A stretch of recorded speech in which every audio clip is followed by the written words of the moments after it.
Question है कि prove that करना है आपने sine theta minus 2 sine cube theta divided by 2 cos cube theta minus cos theta, ठीक है, इज इक्वल टू, ये किसके बराबर लाना है आपने, टेन थीटा के, ठीक है। इसको दिखाना आपने किसके बराबर, टेन थीटा के बराबर दिखाना है। तो चलो मोस्ट इम्पॉर्टेंट क्वेश्चन रहता है ये किसी भी एग्जाम के लिए। तो शुरू करते हैं इसको।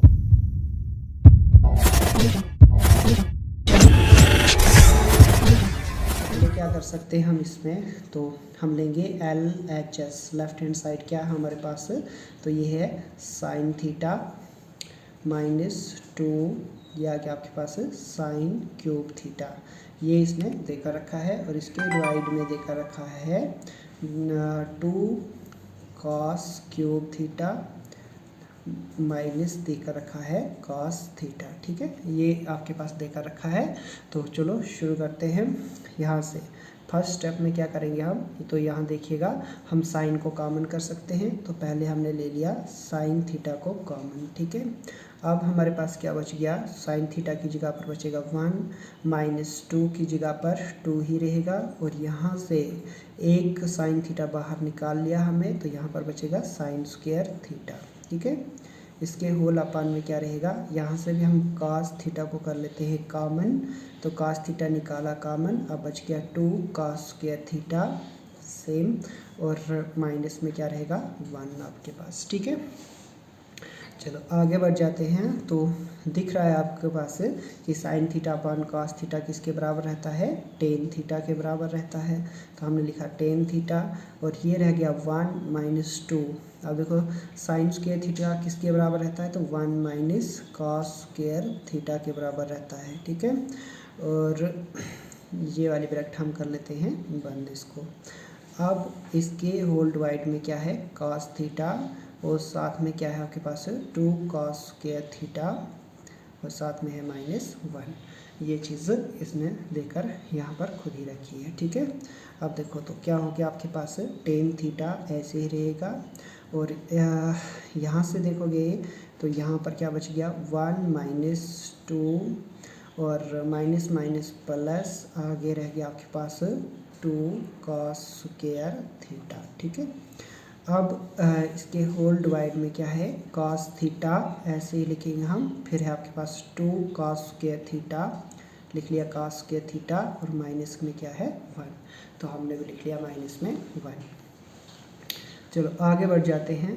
तो यह इक्वल टू, अब टेन थीटा ऐसे ही रहेगा, टेन थीटा सेम, अब देखो 2 कॉस स्क्वायर थीटा प्लस में है, तो हम इसको यहाँ जैसे लिखते हैं 2 कॉस स्क्वायर थीटा, और साथ में 2 में से 1 गया तो बच गया -1, ये लिख लिया हमने आगे, ठीक है।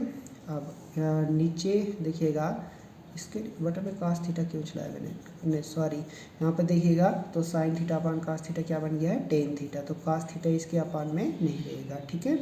अब रह गया आपके पास 2 कॉस स्क्वायर थीटा -1, ठीक है, 2 कॉस स्क्वायर थीटा -1 ऐसे ही रहेगा हमारे पास, ठीक है। तो 2 कॉस स्क्वायर थीटा -1 और 2 कॉस स्क्वायर थीटा -1 क्या हो जाएगा, कैंसल। अब हमारे पास बचेगा टेन थीटा, ठीक है, equal to RHS hence proved.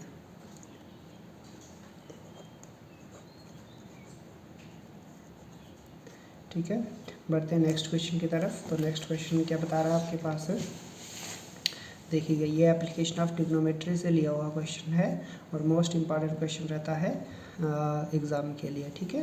तो यहाँ पर सब खेल डायग्राम का है, अगर आपकी डायग्राम बिल्कुल ठीक है तो आपका क्वेश्चन भी क्या है, बिल्कुल ठीक होगा, ठीक है। अगर डायग्राम आपने गलत ड्रा कर ली तो क्वेश्चन खुद ब खुद गलत हो जाएगा, ठीक है।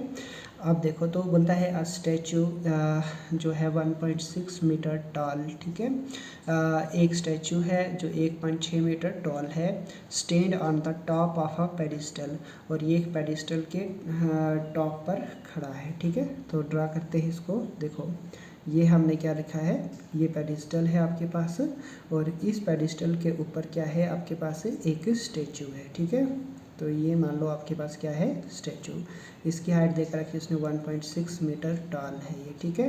तो हमने जैसे जैसे क्वेश्चन बताएगा वैसे वैसे डायग्राम भी बनाते जाएंगे, ठीक है। आगे बढ़ जाते हैं। बोलता है from a point on the ground, ठीक है।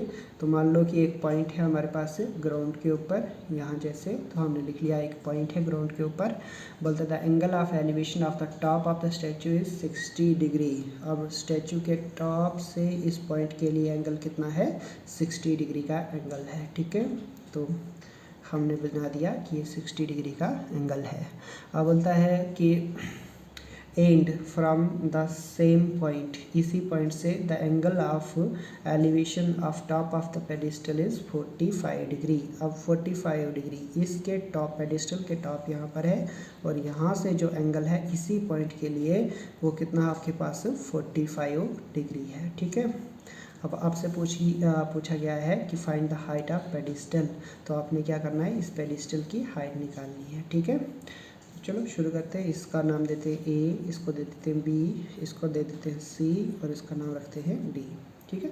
तो नामकरण करने के बाद आगे बढ़ जाते हैं, क्वेश्चन सॉल्व करते हैं। तो यहाँ पर लिख लेते हैं हम, लेट मान लो एच मीटर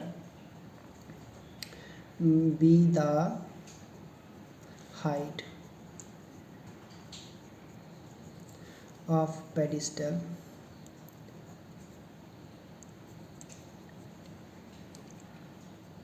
पेडिस्टल की हाइट हमने कितनी रख ली, एच मीटर, ठीक है। अब यहाँ पर अगर आप बात करें तो B C is equal to कितनी है आपके पास, एच मीटर है, ठीक है। ये देखिएगा बी सी क्या है, पेडिस्टल की हाइट है, इसलिए ये कितनी रहेगी हमारे पास, एच मीटर हमने रख ली है, ठीक है। और जो बी डी है तो कितनी है आपके पास, बी और डी, इसको हम देखें पूरी हाइट इसकी, तो ये रहेगी आपके पास h प्लस 1.6 मीटर, ठीक है। देखिएगा h आ गया यहाँ तक, यहाँ से यहाँ तक है h, और डी सी भी इसमें जोड़ देंगे तो कितनी हो जाएगी हमारे पास 1.6 मीटर। अब आगे बढ़ते हैं, तो एंगल ऑफ एलिवेशंस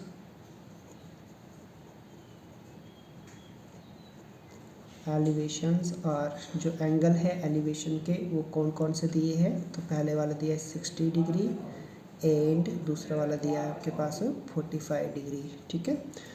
ये उसने खुद देकर रखे हैं, ठीक है।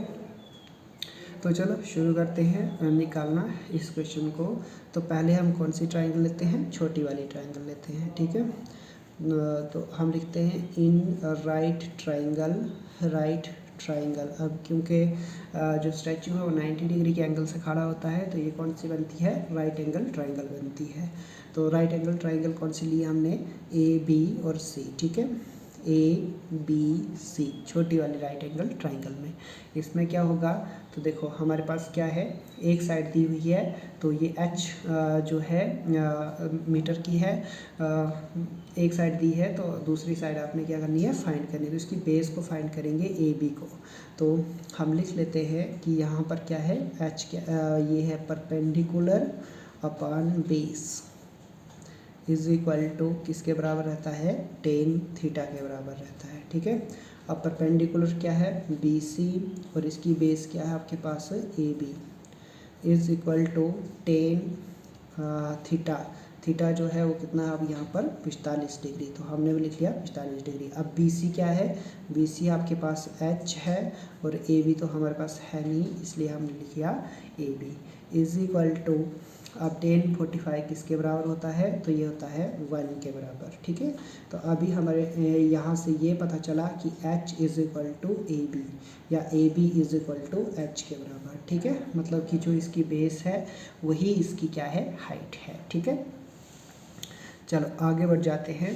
तो आगे इसी ट्राइंगल में जाएंगे हम। तो यहाँ जैसे लिख रहे हैं इन राइट ट्राइंगल, अब कौन सी, पूरी बड़ी वाली ले लेते हैं, ए बी और साथ में क्या है, डी, पूरी बड़ी राइट एंगल ट्राइंगल में।